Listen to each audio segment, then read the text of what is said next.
এই বিড়ালকে কখনো আপনারা কষ্ট দিবেন না, বিড়ালকে আদর করবেন, বিড়ালকে ভালো মতো পুষবেন। বিড়াল যদি কোনো জাতির জন্য দোয়া করে, কোনো গৃহস্থর জন্য দোয়া করে, ওই সংসারের মধ্যে উন্নতি শুরু হয়ে যায়। ওই সংসারের মধ্যে আর এক নাম্বার হলো, যে ঘরে বিড়াল থাকে সেই ঘরে জিন আসতে পারে না, জিন বাস করতে পারে না। আর একটা ঘোষণা শুনেন, নবীজি বলে গেছেন, যে ঘরের মধ্যে বিড়াল ছানা বাস করে ওই ঘরের মধ্যে জিন জাতি প্রবেশ করতে পারে না। তাহলে ছোট ছোট মাসুম বাচ্চাগুলো যে ঘরের মধ্যে থাকে, মুসলমান অনেক সময় জিনের আশ্রয় পড়ে যায়, অনেক সময় জিনে আসর করে, ওই ঘরের মধ্যে জিনে আসর করে।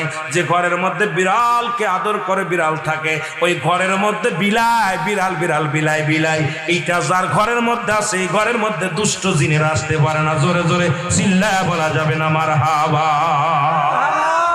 একবার নবী সুলাইমান আলাইহিস সালাম শুনতে পাইলেন পাশের বাড়িতে একটা কুকুরকে কষ্ট দিয়ে